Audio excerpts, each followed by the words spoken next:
Mesdames et messieurs, bienvenue au débat du dimanche. Nous allons parler de la réorganisation administrative et territoriale, le découpage, 19 régions. Il faudrait désormais faire avec ce chiffre-là au Mali. On va parler également du projet de nouvelle constitution, la tournée africaine de Macron, le président français, qui pense que la France-Afrique est révolue, c'est un aveu d'impuissance.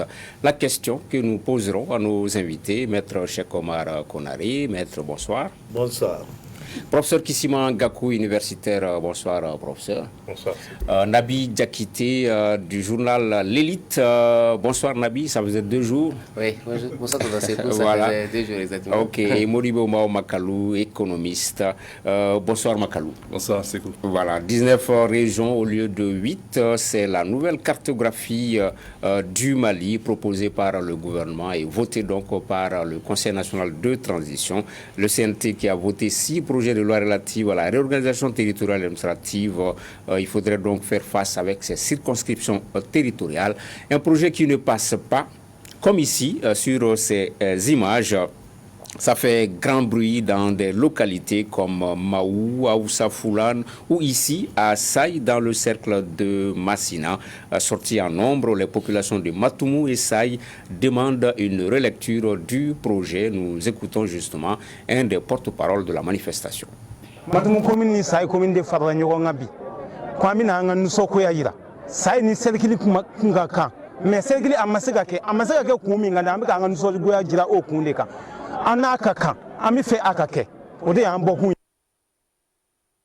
Manifestation à Saï pour illustrer ce qui se passe un peu partout au niveau d'autres localités comme Maou. On a vu sur des banderoles Maou dit non au cercle de Yorosso à 57 km et dit oui au cercle de Kouri à 127 km de Maou, également Aoussa Foulane dans la région de Gao qui réclame également son droit et parle de trafic d'influence. Nabi Diakité, c'est vrai que ce sont des cas qui se passent ça et là, mais de façon générale, qu'est-ce que vous pensez de ce découpage administratif et territorial? D'abord, ce découpage révèle aujourd'hui l'architecture du Mali nouveau. Nous avons aujourd'hui 19 régions qui ont été créées, avec 149 cercles et avec le statut particulier du district de Bamako où il y aura désormais qu'un seul maire central élu avec 7 arrondissements qui auront des délégués. Par exemple, on peut voir ici et là que des gens peuvent réclamer de faire partie de cette telle région ou de telle localité, mais la réalité est que l'État fait son découpage à raison de ses propres analyses. Donc, se réclamer de là ou là, c'est à l'État de voir quels sont les moyens disponibles, quelles sont les possibilités et les opportunités des régions et quand ils sont ici et là. Donc, la population a beau quand même réclamer qu'une ville soit érigée en cercle, mais ce n'est quand même pas aussi facile que ça. Ce nouveau découpage électoral, c'est pas électoral, mais ça accompagne cela bien sûr parce que le projet de loi a été amendé suite à cela. Donc ça va permettre d'asseoir une nouvelle gouvernance assurée et donner un peu plus de pouvoir aux autorités décentralisées. D'accord. Donc voilà. Voilà, on parle souvent d'inclusivité, de consensus, professeur. Est-ce que vous pensez que ces localités là où il y a eu un peu des levées de boucliers puissent être entendues, puisque si elles doivent être entendues, il faut que le projet soit en seconde lecture au niveau du CNT? Bon, merci. Je ne sais pas si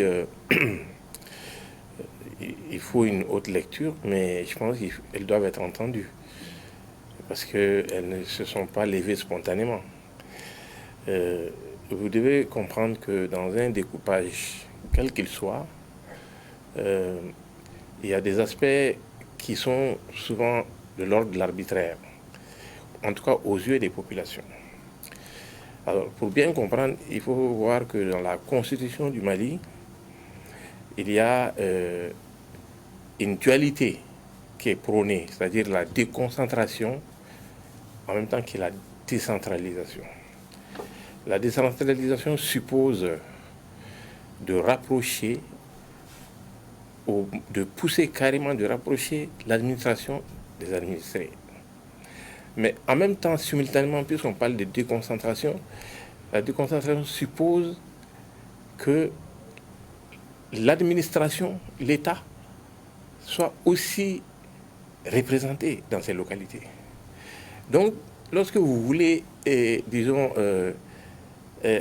mettre en cohérence ces deux leviers-là, bon, il est logique que vous allez heurter certaines situations qui sont de nature sociologique, qui sont de nature culturelle, mais il faut les entendre.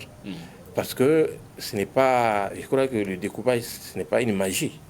C'est des hommes qui se sont assis pour faire des propositions et cela a été adopté. Et donc, il ne faut pas fermer la porte, il faut écouter les gens et voir dans quelle mesure, parce qu'ils savent bien où se trouve leur intérêt. Aujourd'hui, le Mali est dans l'option de la décentralisation. La décentralisation suppose la libre administration par les populations de leurs propres affaires. Si la finalité est telle et cela, eh bien, en fait, ces manifestations sont justifiées, elles sont fondées. D'accord. Madou Makalou, on sait que le projet n'est pas nouveau. Sous ATT, il y avait eu une tentative. Mais est-ce que vous pensez que l'esprit, l'objectif reste le même, autant en 2012 qu'à travers le vote du CNT du même projet? Est-ce que ça reste toujours la même chose? Oui, et ça reste dans la droite ligne de ce que le président Konaré a fait en termes de décentralisation et de déconcentration aussi. Vous savez, dans le projet de constitution qui a été remis au président de la transition la semaine dernière, on parle beaucoup de circonscriptions administratives et de collectivités territoriales. Donc c'est une réalité même dans ce nouveau projet de constitution.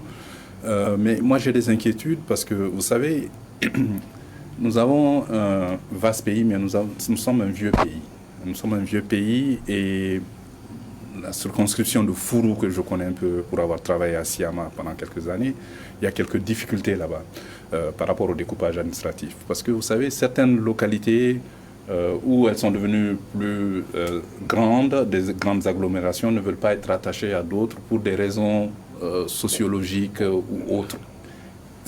Mais il faut vraiment beaucoup de doigté politique, mais aussi au niveau social. C'est-à-dire ces écoutes auraient dû avoir lieu avant le découpage, parce que ça ne va pas aller sans anicroche, mais vous savez aussi que nous sommes au niveau des réformes politiques, institutionnelles et administratives, et que le changement ne peut pas convenir à tout le monde. À un moment donné, l'État doit trancher, parce que c'est la puissance publique, mais si nous voulons aller vers la déconcentration, si nous voulons rapprocher davantage l'administration des administrés, il va falloir plus d'écoute de la part du gouvernement et que ce soit vraiment que ça aille du bas vers le haut, vers le sommet, plutôt que l'inverse.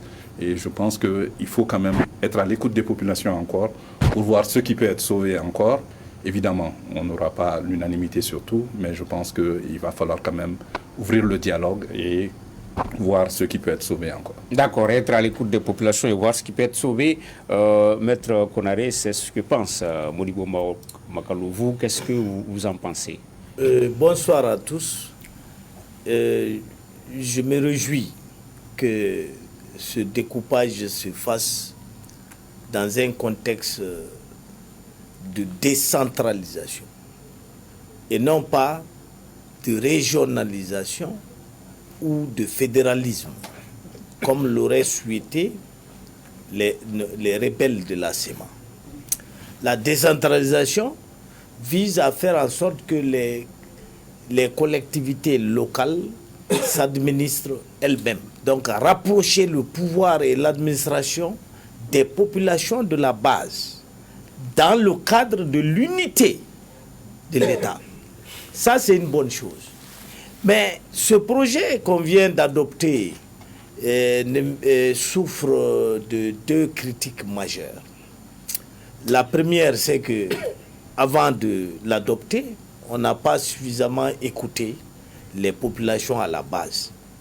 On s'est assis dans des bureaux de l'administration pour découper le territoire donc selon le bon gré des administrateurs et des grands chefs de Bamako, en ignorant que tel village ne veut surtout pas se voir supplanté administrativement par tel autre, en ignorant les rivalités locales, en ignorant, n'est-ce pas, la culture politique des différentes localités.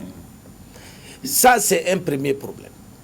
Et les manifestations qui viennent de se dérouler à Massina nous confortent dans cette analyse. La deuxième chose, la deuxième critique, c'est qu'on a élargi le nombre de régions, le nombre de cercles et le nombre de communes. Alors que l'État n'a déjà pas les moyens d'alimenter les communes qui existent. Citez-moi aujourd'hui une seule commune du Mali qui soit autosuffisante. Il n'y en a pas. La plus grande de toutes, le district de Bamako, n'arrive même pas à ramasser les ordures de la capitale. Et vous allez encore multiplier les communes par 10 ou 20. Où est-ce que vous allez trouver l'argent pour équiper ces communes en matériel de bureau, en matériel roulant, en personnel, en salaire et tout? Donc ça veut dire que tout simplement on a fait un projet qui ressemble à une illusion d'optique, quoi, et qui va mettre peut-être 100 ans avant de pouvoir être totalement exécuté. D'accord, un projet qui ressemble à une illusion d'optique. Mais professeur Gakou, il y a aussi une question qui relève des débats d'école. Pour une certaine école, on ne doit pas confier des prérogatives si l'État central n'est pas aussi fort, n'est pas aussi puissant. Est-ce que vous pensez que la question mérite d'être posée à ce niveau-là? Non, pour la question d'école, il faut choisir, il faut avoir une option. D'accord. Si vous voulez l'option d'un État qui contrôle tout, en ce moment, vous ne décentralisez pas. Mais si vous voulez l'option où c'est les populations qui participent à la gestion de leurs affaires, mais l'État, il doit dépérir, forcément. Lui-même doit mettre en œuvre les moyens, son dépérissement au profit des populations. C'est ça l'intérêt du jeu. Donc, en la matière, ici, en tout cas, si je regarde ce qui se trouve dans le projet de constitution, c'est que pour le Mali, ces deux aspects, en fait, c'est les deux mamelles qui vont ensemble. On décentralise, mais en même temps, l'État doit contrôler certains aspects. L'État doit être présent.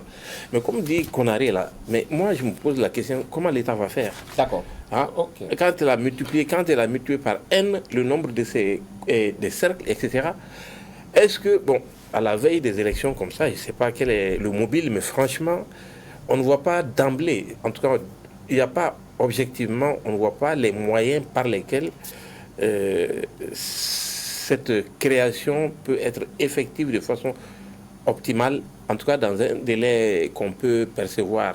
D'accord. Nabi Diakité, ce qui soulève l'inquiétude de donner des prérogatives alors que l'État n'est pas puissant font allusion un peu à la situation dans le nord du pays, par exemple, où l'État n'est pas aussi présent que cela.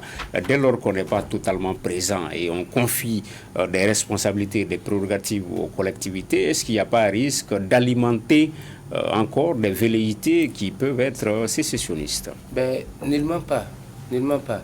Moi, je pense quand même que déjà, le plus difficile, c'était l'opérationnalisation des régions. À son temps, on avait les régions qui étaient créées sur papier, mais qui n'avaient pas les possibilités parce que l'État n'en avait pas les moyens. Mais on a vu que rapidement, depuis le début de la transition, ces régions sont rentrées en activité. Donc, ce qui va quand même forcément dire qu'il y a certains cercles qui sont déjà actifs. Et d'autres communes qui ont été créées, qui sont ajoutées aux 703 qui existaient. Maintenant, nous sommes à peu près à 800 et quelques. Maintenant, donc, moi, je pense que l'État a bien pensé et l'État a déjà une politique arrêtée pour l'opérationnalisation et la mise en œuvre de ce projet de découpage. Maintenant, pour ce qui concerne le Nord, on sait tous quelles sont les vérités qui existent déjà. Mais par ce même découpage, par cette même politique de décentralisation, ça va leur permettre d'avoir un peu plus d'autonomie qu'ils le réclamaient, sans pour autant rentrer dans le fédéralisme, dans la fédération, où ils existaient et ils voulaient réellement avoir leur propre État. Je crois que l'État a mis en place une politique unitaire. On va garder certaines choses, mais on va rapprocher la gestion du pouvoir des populations. Et ça va nous éviter de nous retrouver toujours encore dans le même quiproquo avec des sécessionnistes. Et d'ailleurs, pour avoir le contrôle total de notre territoire, on l'a dit, le ministre de la réconciliation a adressé une lettre au chef de file de la médiation internationale pour dire carrément, réellement, la CEMA doit cesser. Donc ça veut dire que l'État est prêt aujourd'hui de récupérer l'entièreté de sa souveraineté et de son intégrité du territoire. D'accord. Justement, Makalou, ceux qui ont cet argument-là pensent que plutôt, pour l'État, il s'agit de rapprocher l'administration des administrés et qui ne doit pas s'inquiéter, qu'il n'y a pas péril dans la demeure. Mais vous l'avez dit, l'État central, il n'est pas fort. L'autorité et le crédit de l'État ne sont pas rétablis. 60% du territoire, l'administration ne s'y trouve pas. Je vous prends le cas, ce projet de régionalisation, d'abord j'étais contre depuis le début. Vous savez, il y a quelques années, il y a 4 ou 5 ans, la France, 7e puissance économique, a réduit son nombre de régions de 22 à 13 pour des raisons économiques et financières. Nous traversons une crise multidimensionnelle depuis 10 ans. Le fonctionnement de l'État augmente pendant que les investissements baissent. Le premier poste budgétaire, c'est la défense et la sécurité. Nous allons continuer à augmenter le fonctionnement de l'État. Maintenant, est-ce qu'on peut être autonome sans ressources? Est-ce que le transfert des ressources, des compétences est effectif? L'État s'est fixé des objectifs dans le domaine de l'éducation et de la santé. Qu'est-ce qui a été fait? Est-ce qu'on a fait un audit de cela? Est-ce qu'on a fait le bilan de cela? Vous savez, gouverner, c'est prévoir. Gérer, c'est prévoir. On ne peut pas prendre des décisions sans avoir les moyens de mise en œuvre de ces décisions.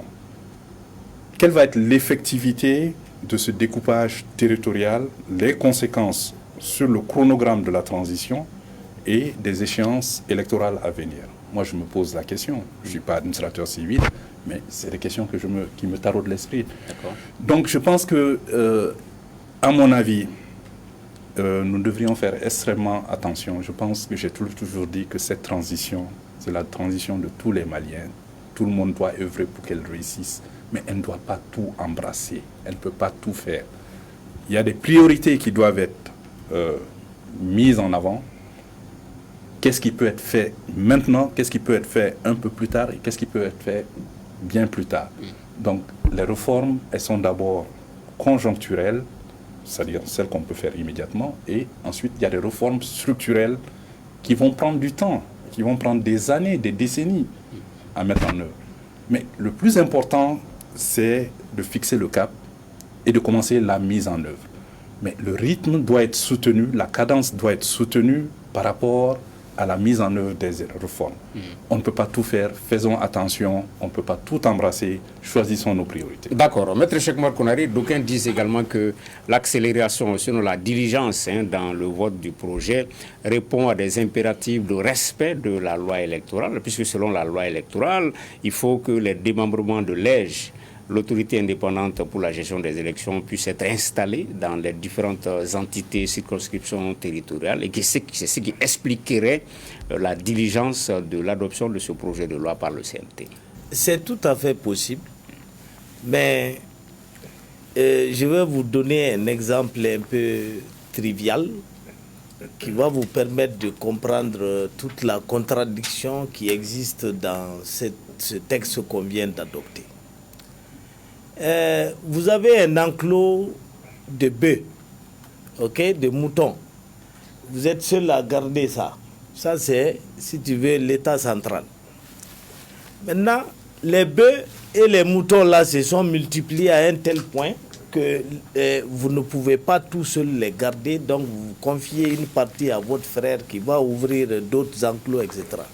Ça, c'est la décentralisation.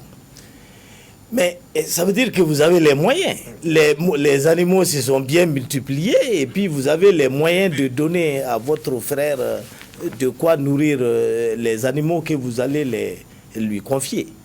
Mais il se trouve que dans notre cas, l'enclos que nous gardons là, la moitié des bœufs sont morts. Et au lieu de nous occuper du reliquat tout seul, non. Nous sortons et nous divisons et puis nous les jetons dans la nature. Nous n'avons même pas assez de frères pour les garder, puisque 60% du territoire nous échappe. Donc on est en train, sur le papier, de créer des communes dont l'État est absent. Le nord, l'État est où? Le gouverneur de Taoudeni, là, il s'occupe honnêtement de quoi? Si ce n'est pas aller visiter le bagne de Taoudeni et revenir dans son bureau. C'est tout. Le gouverneur de Kidal, il s'occupe de quoi? De rien. Alors, donc, on est en train de créer des communes sur le papier qui ne peuvent pas fonctionner faute d'argent, faute de moyens matériels, faute de personnel et faute même de sécurité. C'est pourquoi je vous parle d'illusion d'optique. Okay. On est en train de, comme Hitler à la fin de la Deuxième Guerre mondiale, en train de remuer des divisions sur le papier, quoi, des divisions qui n'existent pas. D'accord. Dernière question là-dessus. Dans ce cas, professeur, que faudrait-il faire dans ce contexte pour sortir de l'impasse? Non, je pense qu'il... Une seconde relecture, attendre tout le monde. Non, je pense que l'État n'a pas le choix, il doit avancer, quoi. Il faut d'abord poser ça c'est comme ça. Maintenant, il faut apporter les correctifs au fur et à mesure qu'on se rend compte que ça ne va pas. Hein? On ne va pas tout recommencer parce que c'est quand même un travail qui a été collectivement examiné et qui est passé devant le Conseil national de transition. Mais lorsqu'il y a des réactions comme ça, il faut aussi les entendre et puis les prendre en compte dans l'intérêt bien compris des populations. Voilà. Maintenant, quant aux enclos de Konaré, là, je pense que ce n'est pas tout à fait la même situation qu'avec le découpage administratif. Mais bon, c'est une illustration des situations paradoxales. D'accord. Ok. En tout cas, hein, j'ai un message, même si qui me dit que c'est la loi du 23 janvier 2012, en son article 6, qui a été violée, qui dit que toute l'entité administrative créée gardera le nom de son chef-lieu. Aoussa Foulan est l'entité qui a perdu le privilège de la loi. Voilà, ce sont des réactions sur Facebook. On va toujours rester autour de l'actualité institutionnelle pour parler de ce projet de nouvelle constitution. La commission chargée de sa finalisation a remis son rapport cette semaine au président de la transition, le colonel Assimi Goïta. Un projet de nouvelle constitution décrié par certains regroupements de partis politiques et de la société civile, mais vivement salué par d'autres qui pensent qu'il était vraiment temps pour le Mali d'avoir une nouvelle loi fondamentale. Modibo Baomakalouf. Vous savez, nous avons quand même 30 ans de pratique démocratique, avec plus ou moins de succès. Je pense qu'il y a des dysfonctionnements que nous avons constatés, et il y a des avancées aussi que nous avons pu constater. Donc, je pense que notre loi fondamentale de février 92, c'est février 92, ouais, 92 oui, est bien calquée sur la constitution d'octobre 58 de la France. Mais la France, c'était dans un contexte bien précis que cette constitution avait été élaborée, que De Gaulle, le président général De Gaulle avait fait élaborer par rapport à lui-même, pour contenir les partis politiques et mettre fin à l'instabilité parlementaire en France à l'époque, parce que les gouvernements étaient renversés assez fréquemment. Donc il s'agissait de ramener la stabilité institutionnelle autour d'un monarque républicain. Le chef de l'État, le président de la République, de notre constitution, est un monarque. Mais je me constate que dans ce projet de constitution, on a renforcé les pouvoirs du président de la République. Le gouvernement est responsable devant lui, il peut dissoudre le Parlement, il est président du Conseil supérieur de la magistrature, il est chef suprême des armées, il est président du Conseil de sécurité nationale, il est président du Conseil de la défense nationale, il exerce le droit de grâce, les amnisties, les ordonnances, tout. Il nomme aux emplois civils et militaires. Vous savez, John Locke, bien avant Montesquieu, avait quand même bien précisé que la démocratie, c'est la séparation et l'équilibre des pouvoirs. Si vous n'avez pas une séparation nette entre les pouvoirs et un équilibre des pouvoirs pour que aucun pouvoir ne soit prééminent sur l'autre, et fausser le jeu. Mais je pense que les textes ne valent que par les personnes qui les appliquent. Et les institutions ne valent que par les personnes qui les animent. mais nous sommes encore en train de construire nos institutions qui datent d'une 60aine d'années. Et vous avez vu que certaines marchent mieux que d'autres par le fait de personnes qui sont nommées, plus ou moins. Mais je pense que nous devrions faire assez attention parce que moi, personnellement, en tout cas, au niveau de cette constitution, ça va aller en référendum. C'est prévu, on avait parlé du 19 mars. Je pense que ce ne sera pas possible. Et peut-être l'État va nous parler de réaménagement de ce calendrier. Mais moi, personnellement, ce qui m'intéresse, c'est la Cour des comptes, qui est une institution supérieure des finances publiques, d'une juridiction, et qui va permettre de conforter la réédition des comptes et la redevabilité en matière de finances publiques, la gestion des deniers. Et c'est devant cette Cour des comptes aussi que le personnel politique, à commencer par le président de la République, les ministres, les hauts fonctionnaires, vont déclarer leurs biens aussi. Et donc je pense que c'est une avancée parce que nous sommes dans un regroupement qui s'appelle l'Union économique et monétaire ouest-africaine. Il y a des directives et des règlements. Et le Mali est le seul pays parmi les 8 qui n'a pas encore de Cour des comptes. D'accord. Voilà. Ok.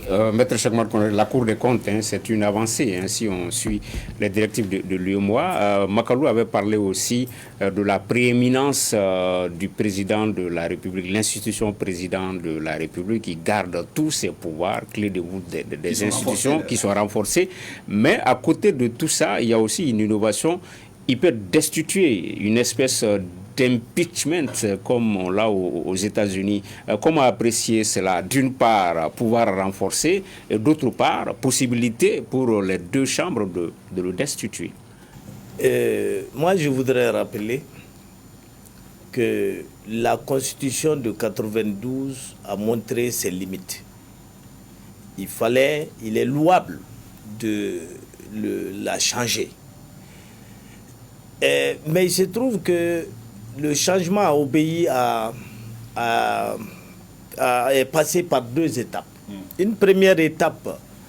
Dans une première étape, on a créé une commission de rédaction de la nouvelle constitution, dont moi-même j'ai fait partie. Nous avons fait un travail qui a été rendu au président de la transition, qui a fait l'objet de certaines critiques, au point que le président a décidé donc d'élargir l'inclusivité en créant une commission dite de finalisation de l'avant-projet. Maintenant, cette commission de finalisation a pris certains changements et qui appellent de ma part quelques critiques. Je n'ai pas le temps de m'étendre là-dessus, mais je ne retiens que 2 points. Le premier point porte sur les pouvoirs du président de la République. Dans l'avant-projet initial fait par nous, nous avions donné au président de la République les pouvoirs de l'exécutif américain, mais en le privant, comme aux États-Unis, du pouvoir de dissoudre l'Assemblée nationale. Mais la commission de finalisation a décidé de lui donner encore ce pouvoir de dissolution de l'Assemblée nationale. Donc le président non seulement devient hyper puissant au niveau exécutif, mais en plus il a le pouvoir de dissoudre l'Assemblée. Ses pouvoirs ont donc été renforcés, ce qui n'est pas de nature à me plaire.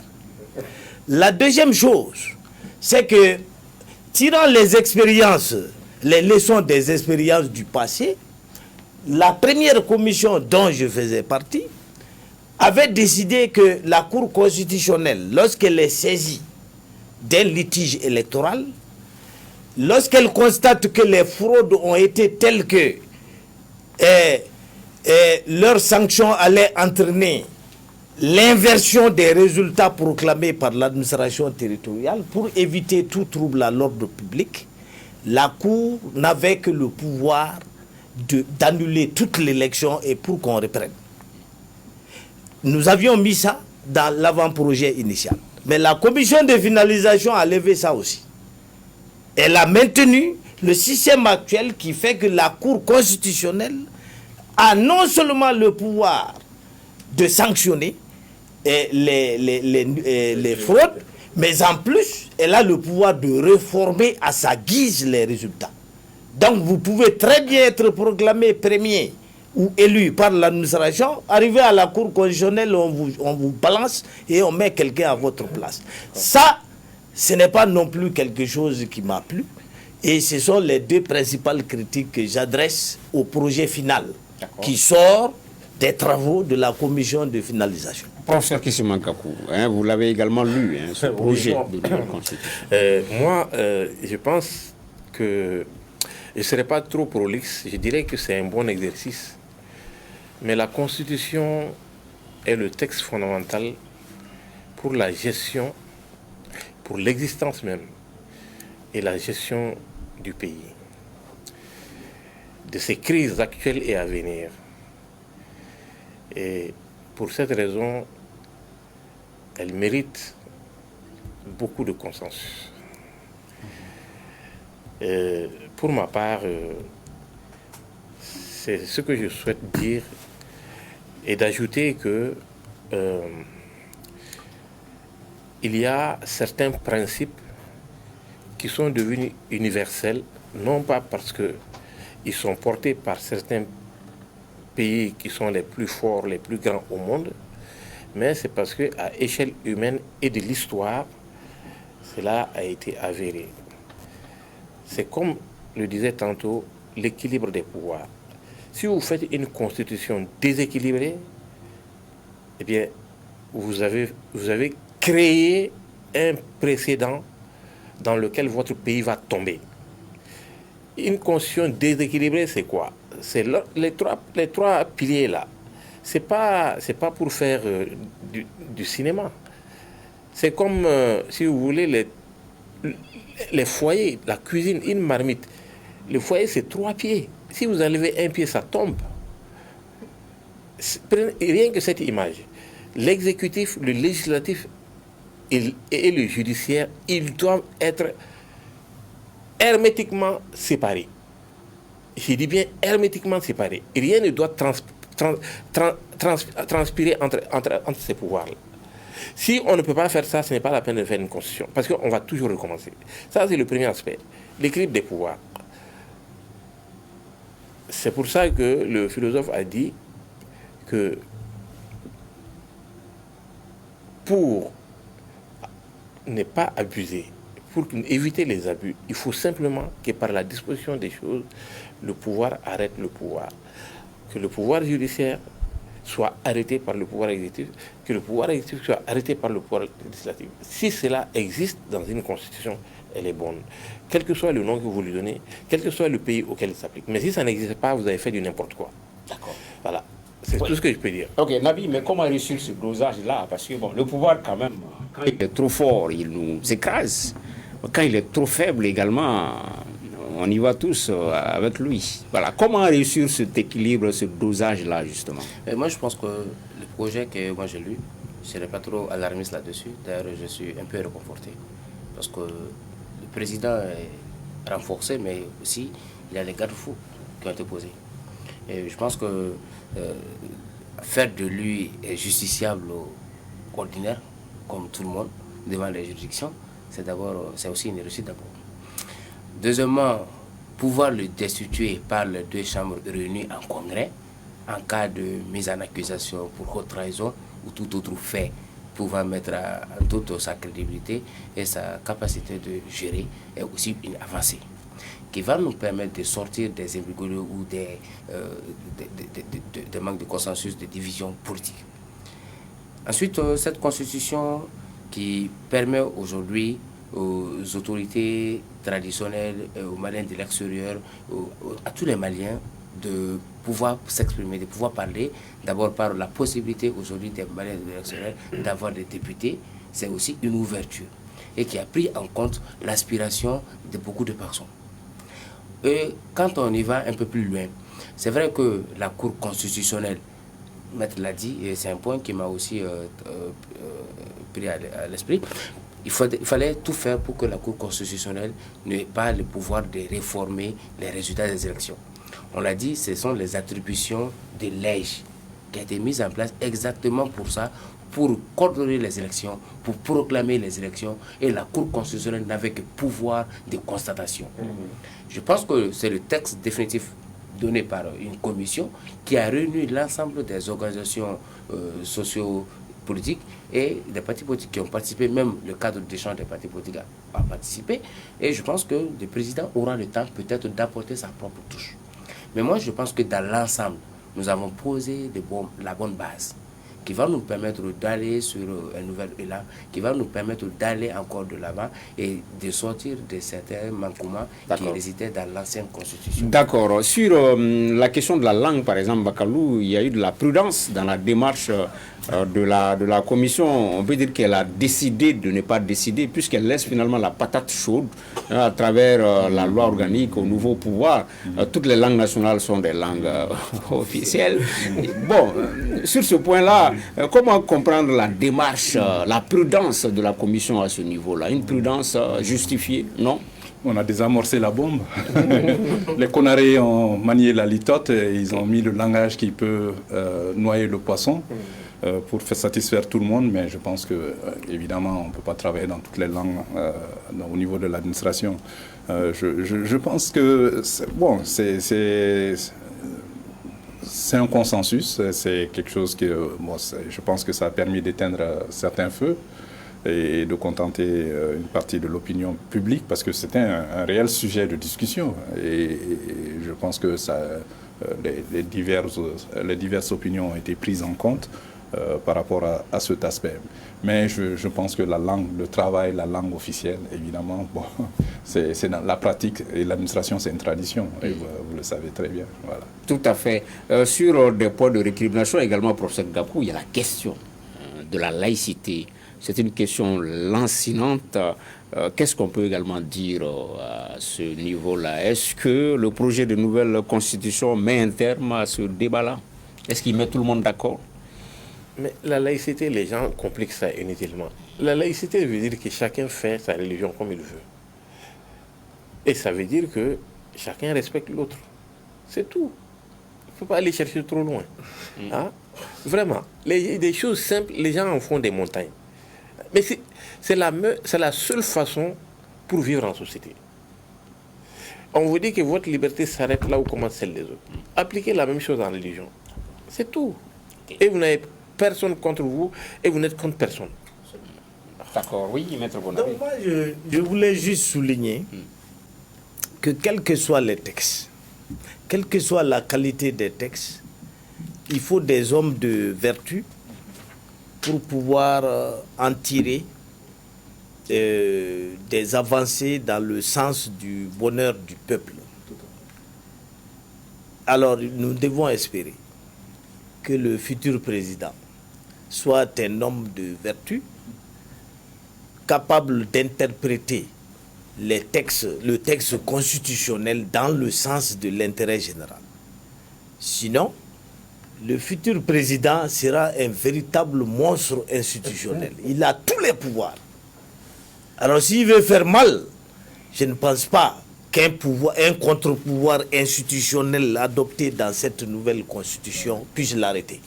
Je ne crois pas. Mais est-ce qu'on n'est pas un peu dur envers ce nouveau projet? On ne peut pas aussi tout mettre dans la loi fondamentale. Comme vous le savez, ça on ne vous apprend pas. Il y a des lois organiques, il y a des lois ordinaires qui vont venir compléter. Souvent dans les critiques, on a l'impression qu'il faut tout mettre dans le projet et tout de suite. Non, c'est même impossible. Ouais. C'est pourquoi je vous dis qu'il faut... C'est par la qualité des hommes qu'on peut tirer des textes quelque chose de bien pour le peuple. Quand un président veut mal faire, il fera toujours mal. Et qu'est-ce que tu peux contre lui? Rien. Les contre-pouvoirs institutionnels qui ont été mentionnés dans l'actuelle constitution n'ont pas fonctionné. C'est pourquoi nous sommes dans cette crise. Alors donc même en France, aux États-Unis et partout, et il faut que le président, de par son comportement, et les autres acteurs institutionnels, de par leur comportement, puissent maintenir la République. Un Donald Trump, par exemple, a voulu faire un coup d'État aux États-Unis. Ça veut dire que tout n'est pas dans le texte, tout est dans le comportement des hommes. Voilà. Ok, Nabi. Bon, moi, je pense quand même que c'est pas aussi que ça. Moi, je pense quand même, comme je le dis toujours, ce nouveau projet-là, bien vrai qu'il y ait des choses qui puissent inquiéter, mais il y a réellement des avancées. Et d'ailleurs, même, il y a même une sécurisation et des fidélisations politiques qui a été créée. D'abord, par exemple, si vous prenez l'exemple, on a vu les transhumances politiques ici, où même un député a fait près de 8 partis politiques au cours d'un seul mandat. Et aujourd'hui, dans la Constitution, on inclut que celui qui quitte son parti à la base de son élection perd son mandat. Donc, ça veut dire qu'il faudra assumer et ses ambitions et ses convictions. Ça, c'est une sécurité même pour la vie politique elle-même, parce qu'il faut la conscientiser. Demain, permettre aux moyens traditionnels de résoudre nos problèmes entre nous, c'est une valeur qui est là, une valeur qui était dans nos têtes. Mais là, aujourd'hui, on l'institutionnalise. Aujourd'hui, quand on parle de laïcité, le professeur l'a dit, il faut savoir le combat qu'on mène. J'ai vu un communiqué de l'imama qui demande carrément qu'on éradique le terme de la laïcité. Mais quand même, il fallait que l'État le maintienne. Parce que l'on ne peut pas penser que la laïcité est juste un terme qui nous permet de vivre en harmonie. Parce qu'il faut le dire clairement, le Mali n'est pas un pays islamique. On a combattu les terroristes parce qu'ils veulent imposer un État islamique. D'accord. On a un pays laïque, donc chacun est libre. Donc la Constitution sauvegarde tout ça. Et moi, je pense que l'essentiel et les plus importants sont posés et basés dans cette Constitution. D'accord. Professeur Gakou, est-ce que le spectre de l'article 118 plane sur ce projet de Constitution? Au temps de Ante Abana, on avait dit que l'intégrité territoriale du pays était menacée, même s'il y avait une réponse selon laquelle il y avait une insécurité résiduelle.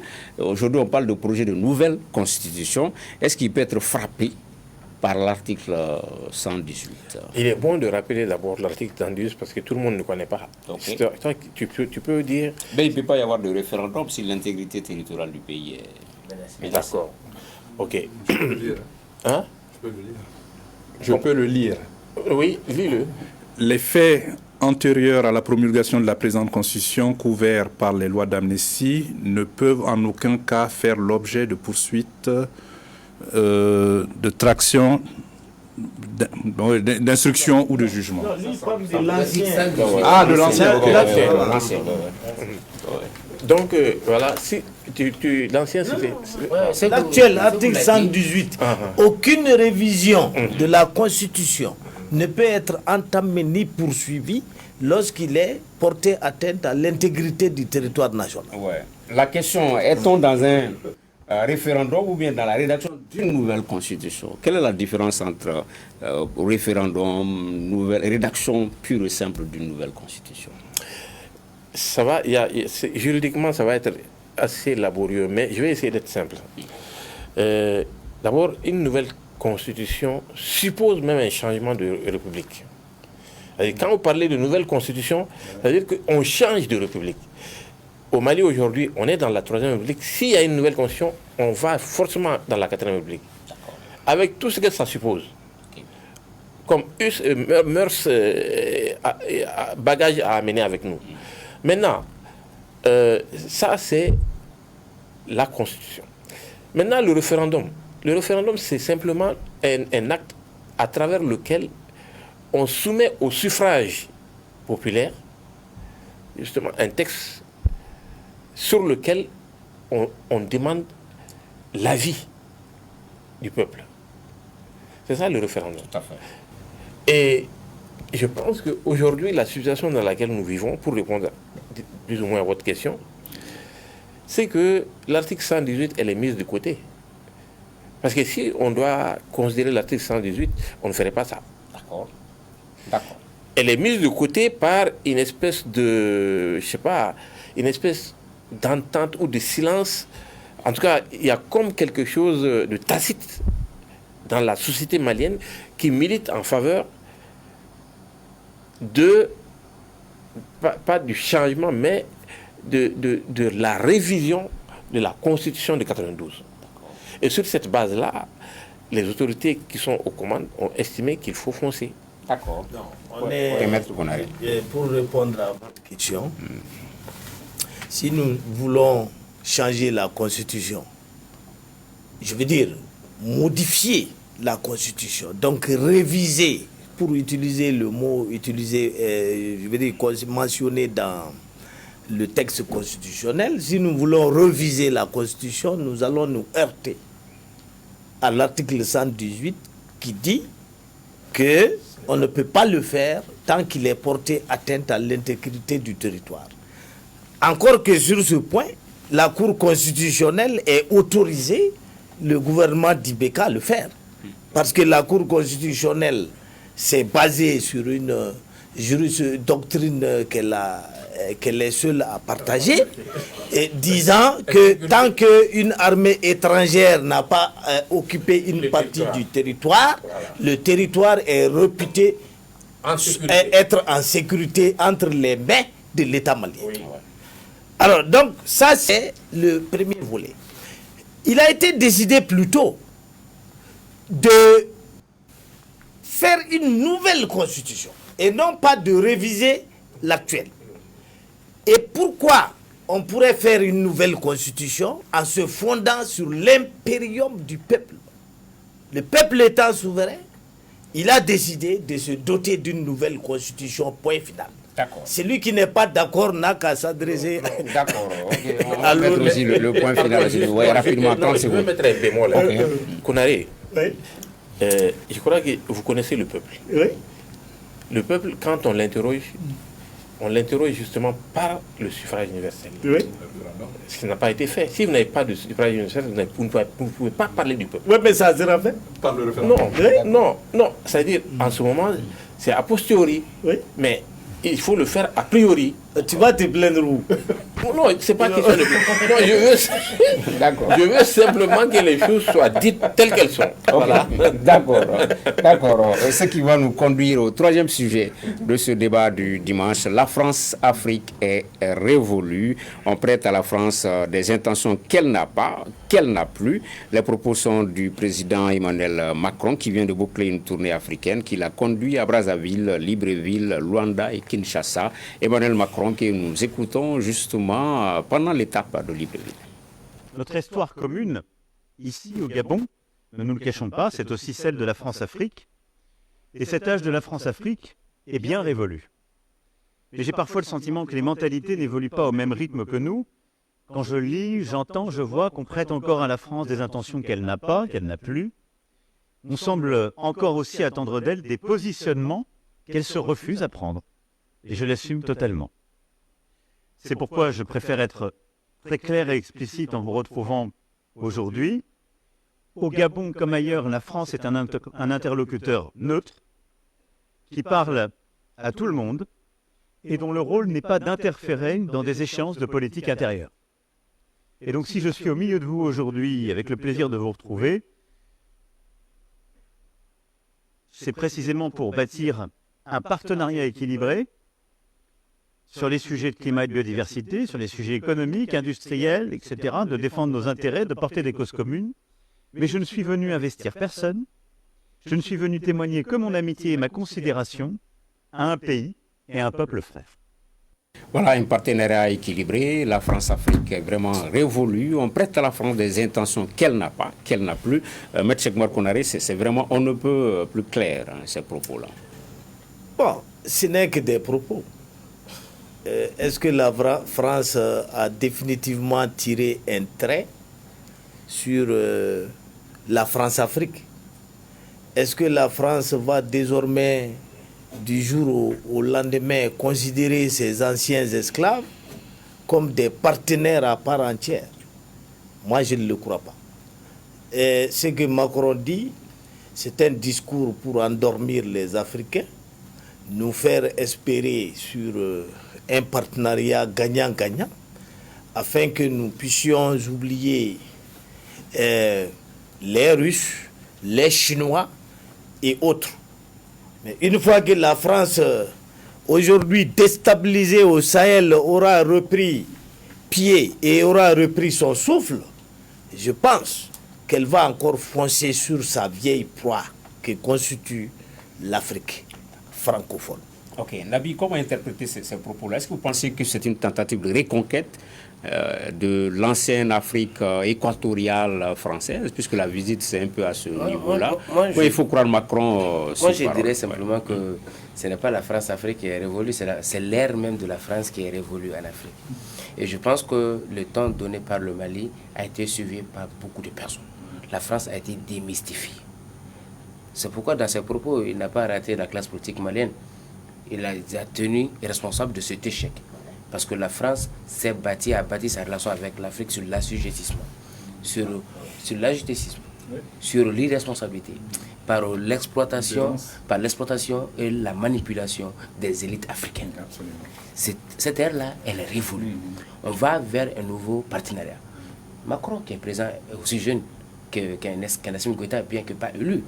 Et aujourd'hui, on a pris les taureaux par les cornes et c'est rendre à l'évidence de dire que cette relation est révolue parce qu'il n'y avait pas le choix.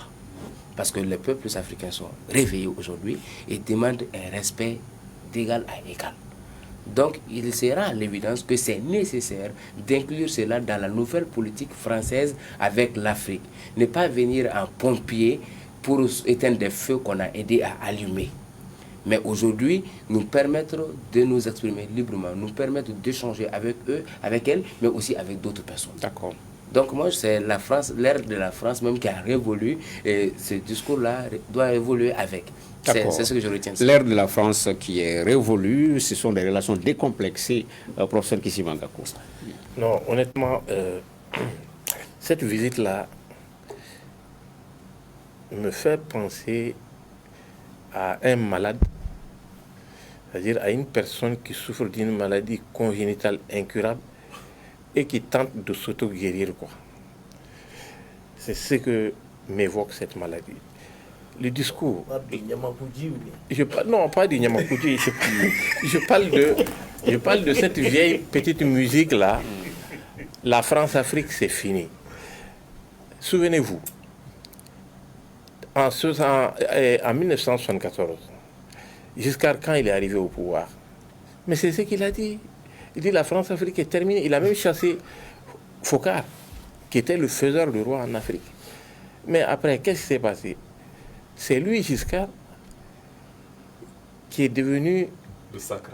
Non, c'est-à-dire, il a fait de la Centrafrique le terrain de chasse à court. C'est là où il partait chasser ses gibiers. En 81, Mitterrand vient, il fait en déclarant la guerre à la France-Afrique.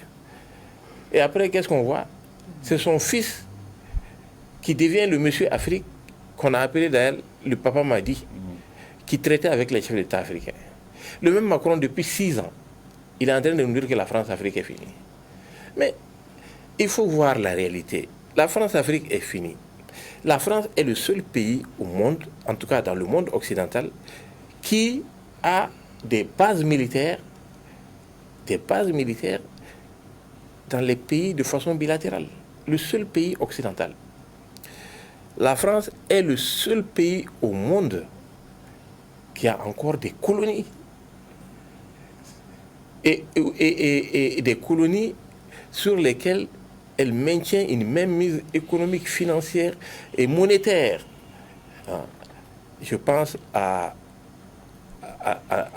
dans l'Asie-Pacifique, il y a la Nouvelle-Calédonie à 12 000 km de la France. Je pense à Mayotte, dans l'océan Indien. Ça, ce sont des colonies françaises qu'on appelle dom-tom, département. La France est la seule à garder ses possessions. Donc, il faut bien comprendre que pour la France, c'est vraiment incurable. Maintenant, quand on a dit ça, c'est à nous, Africains, de nous poser la question. Depuis 70 ans, on est dans ça. Les discours révolutionnaires, on a vu les révolutionnaires, ils sont venus. Depuis les Lumumba, les Nkrumah, les Sékou Touré. On a vu les panafricanistes.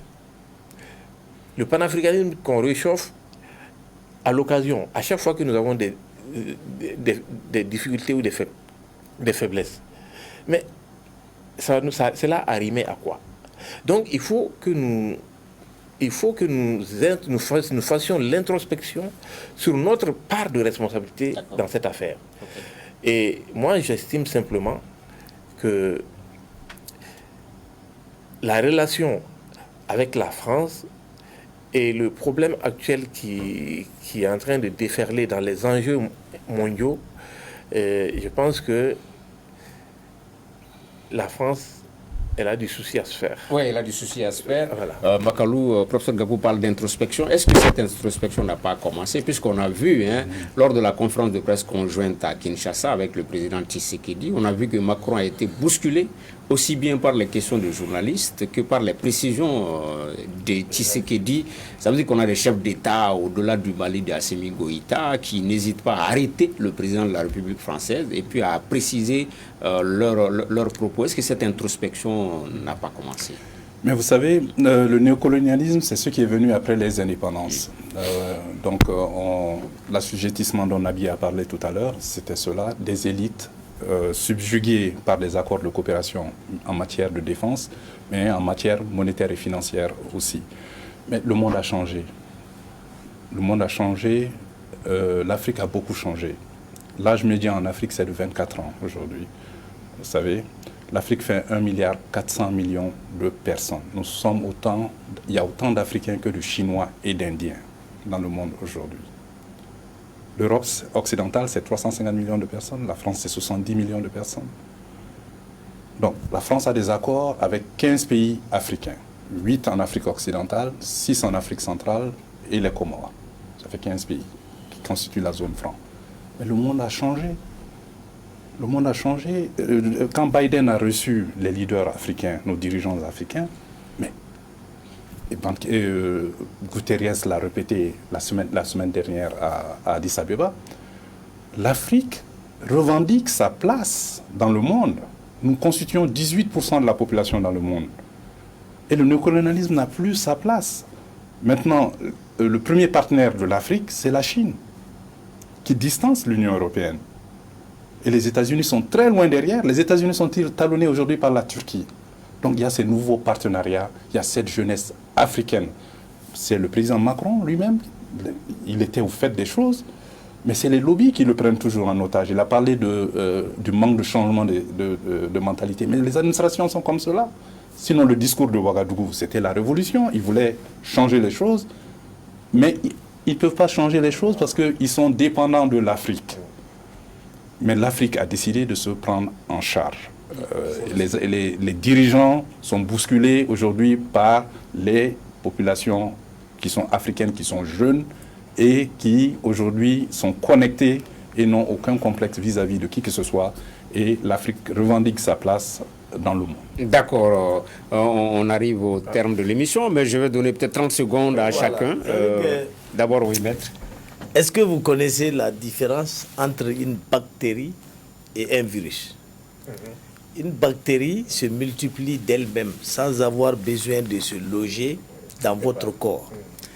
Le virus, c'est tout le contraire. Il entre dans votre cellule, ok, et il oblige cette cellule à faire des copies de lui-même. Donc, l'attaque de la France en Afrique est d'ordre viral. C'est-à-dire qu'elle s'installe dans la cellule des dirigeants et qui deviennent des copies de la France. Et donc, si la France perd les élites et les dirigeants africains, elle va perdre toute l'Afrique parce qu'elle n'avait déjà pas les peuples. D'accord. Voilà. Nabi, est-ce qu'on peut dire qu'il y a eu le début d'un traitement antirétroviral à partir du Mali?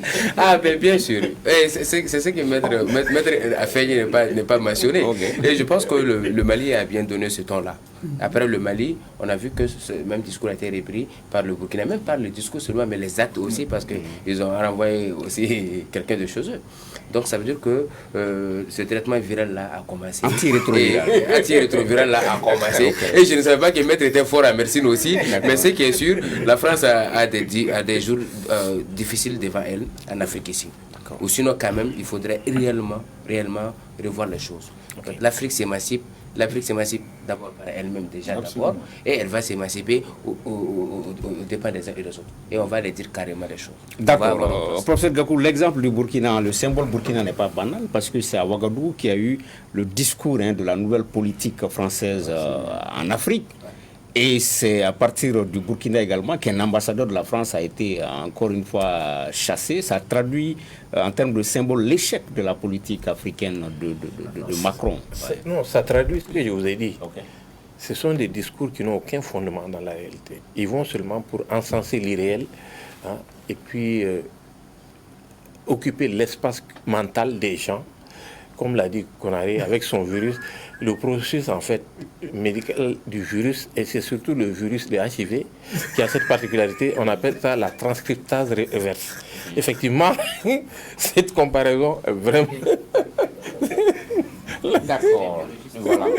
On rappelle que ce ne sont que des propos, toutes ressemblances avec des faits réels. Voilà. Ainsi prend fin ce débat du dimanche. Merci de l'avoir suivi avec nos invités. Merci Konaré, avocat, professeur Kissima Gakou, universitaire, Nabi Diakité du journal L'Élite, Modibo Makalou, économiste. Merci de l'avoir suivi. 21h politique, le débat avec Robert Dissa.